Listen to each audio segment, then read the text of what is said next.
नमस्कार मित्रांनो. तर आजचा दिवस आपण बघितला विकली एक्सपायरीचा होता. छानसा दिवस गेला आणि जे आपलं निफ्टीचं प्रिडिक्शन होतं काय होतं 24,000 तोंडामध्ये 25,250 आणि ते आपलं आज पूर्ण झालं. ठीक आहे. 24,900च्या आसपास असताना आपण आपला जो टेलिग्राम चॅनल आहे त्यावरती आपण सांगितलेलं होतं आणि मग आता आपण बघतोय का त्यासाठी बराच वेळ लागला कारण मुवमेंट नव्हती मार्केटमध्ये. पण आज चांगल्या प्रकारे मोमेंटम आलं आणि त्यानंतर जो आपला टेलिग्राम चॅनल आहे टेलिग्राम चॅनलवरती आपण काल एक कॉल दिला होता अराउंड 60 रुपयाला बाय करण्यासाठी. त्याचा 45 रुपयाला आपला स्टॉप लॉस वाजला होता. आज आपण कॉल बाय करण्यासाठी दिला होता 23 रुपयाला आणि टार्गेट होतं त्याचं 45 रुपये. टार्गेट पूर्ण झालं. त्यांनी जवळजवळ 88 रुपयाच्या आसपासचा टॉप मारला, 90 रुपयाच्या आसपासचा टॉप मारला. आणि कालचा ह्या कॉल जो 60 रुपयाचा होता तो कॉल अराउंड 150 रुपयाच्या आसपास गेला.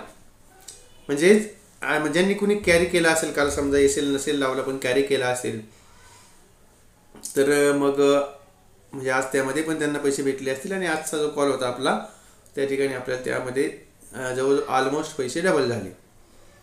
तर मग हा जो आपला आहे प्रायव्हेट टेलिग्राम चॅनल आहे त्याची लिंक तुम्हाला डिस्क्रिप्शनमध्ये खाली दिली. त्या लिंकवरती जाऊन टेलिग्राम चॅनल आपलं जॉईन करू शकता.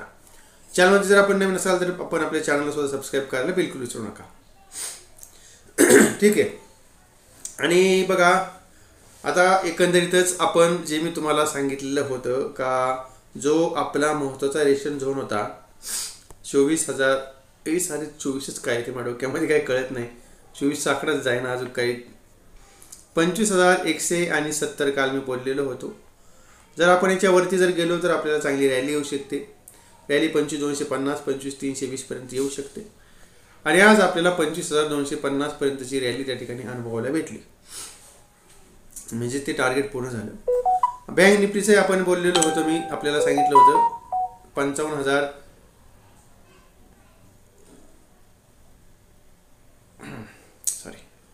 54,800च्या वरती जर गेला तर त्या ठिकाणी खरेदी करू शकता. 55,200 आणि त्यानंतर 55,500 पर्यंत टार्गेट असं आपलं डिस्कशन झालं होतं. हे 55,200चं टार्गेट आपल्या त्या ठिकाणी डन झाले. ठीक आहे. पण मग आता ह्या मार्केटमध्ये आपल्या एफ-आयने डी-आयने काय काय केलं ते आपल्याला जाणून घ्यायचं आहे. या ठिकाणी आपण बघूया काय केलं एफ-आय डी-आयनं. तर या ठिकाणी तुम्ही बघू शकता कॅश मार्केटमध्ये आज त्यांनी परत खरेदी केली. सध्या का जे त्यांचं आपण बघतो 25च्या वरती मार्केट आलं का सेलिंग प्रेशर थोडं कमी होतं. कॅशमध्ये त्यांनी 308 कोटी रुपयाची खरेदी केली. 2200 कोटी रुपयाची इंडेक्स फ्युचरमध्ये खरेदी केली आणि त्यानंतर 797 कोटी रुपयाचे स्टॉक फ्युचर खरेदी केली. म्हणजेच एकंदरीत 3,300 कोटी रुपयाच्या आसपासची खरेदी आज एफ-आयने केलेली आहे एकंदरीत सगळी. आणि जो विक्स आहे आपला जो हा 1.5% खाली गेला आहे. आणि थोडे इंडेक्स आपण बघूया काय काय कोणत्या कोणत्या ठिकाणी आपल्याला काय काय बघायला भेटले. तर आज जी काय मोमेंटम होते आपल्याला खास करून बघायला भेटली निफ्टीमध्ये आणि बँक निफ्टीमध्ये. आणि निफ्टी 500मध्ये पण चांगली मुवमेंट बघायला भेटली. निफ्टी आय-टीमध्ये जवळजवळ त्या ठिकाणी 1%च्या आसपास मोमेंटम होतं. निफ्टी आय-टीमध्ये आपण बघूया कोणत्या कोणत्या याच्यामध्ये आपल्याला गेन बघायला भेटलंय. सध्या निफ्टी आय-टीला काय झाले का नॅरो रेंजमध्ये फिरवत बसले. बघा तुम्ही एक आठवड्याचा जर काळ हा बघितला हे का नॅरो रेंजमध्ये फिरवता, इकडे तिकडे काय फिरवत नाही आहेत. आणि त्यामधले जे स्टॉक आपण बघतोय का त्यामध्ये आपल्याला कुठं कुठं गेन बघायला भेटतोय. त्यामध्ये पर्सिस्टंट सिस्टम आहे, ओरॅकल आहे, कोफोर्ज आहे आणि HCL टेक आहे आणि TCS आहे जे मी काल परवा तुम्हाला बोललेलो होतो. विप्रोचं आपली चर्चा झाली. टेक महिंद्रा आहे. नंतर आपला इन्फोसिसमध्ये थोडंसं इन्फोसिस कुठे गेला आपला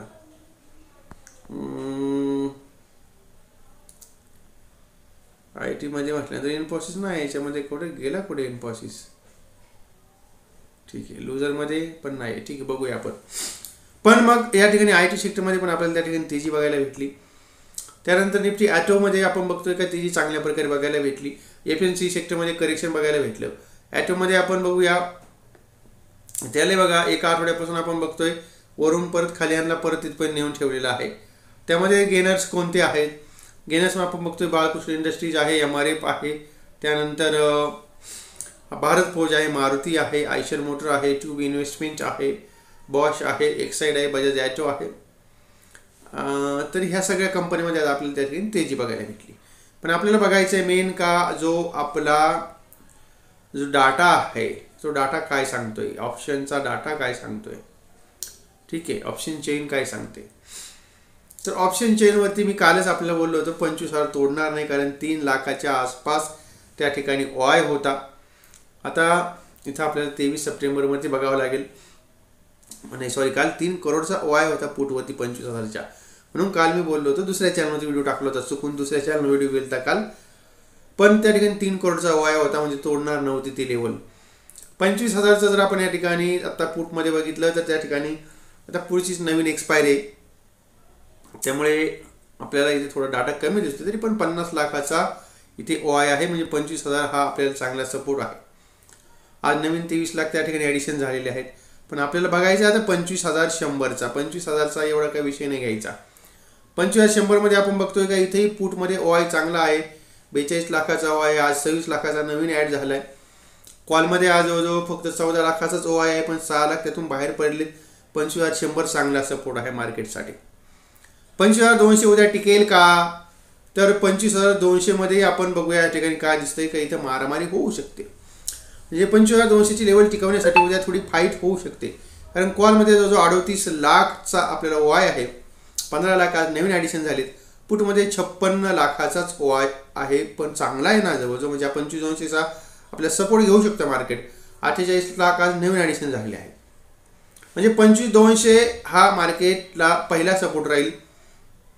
पण 25,300ला आपल्याला त्या ठिकाणी परत थोडासा फेस आपल्याला सामना करू शकावा लागतो आपल्याला झोन रेजिस्टन्सचा. 25,320 आपल्या रेजिस्टन्स झोन आहे, पण तो जर क्रॉस जर केला आणखी 300 पॉईंटची मुवमेंट आपल्याला बघायला भेटेल.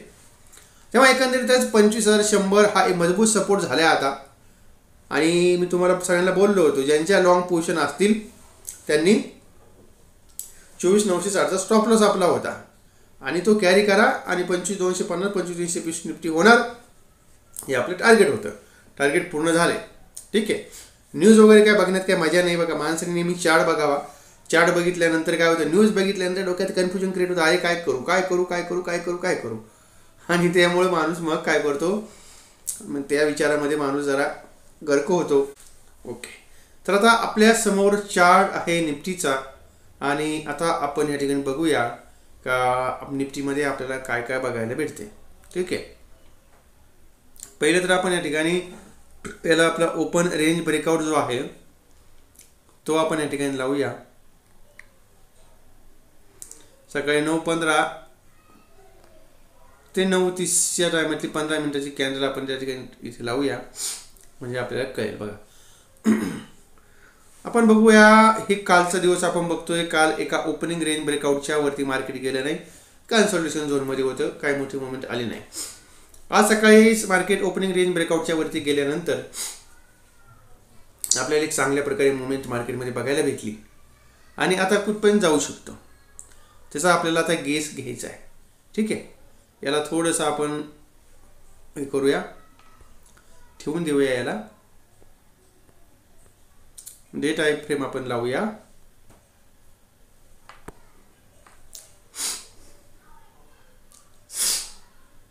ठीक आहे. रिसेंटली करेक्शन कुठून झालं होतं त्यावरती आपण आपला फिबोनाची रिट्रेसमेंट टूल टाकूया. बघा इथून करेक्शन झालं होतं रिसेंटली, आणि इथपर्यंत आपल्याला करेक्शन झालेलं होतं. ठीक आहे. चार्टला थोडं पुढे घेऊया, आकडे आपल्याला दिसतील जेणेकरून.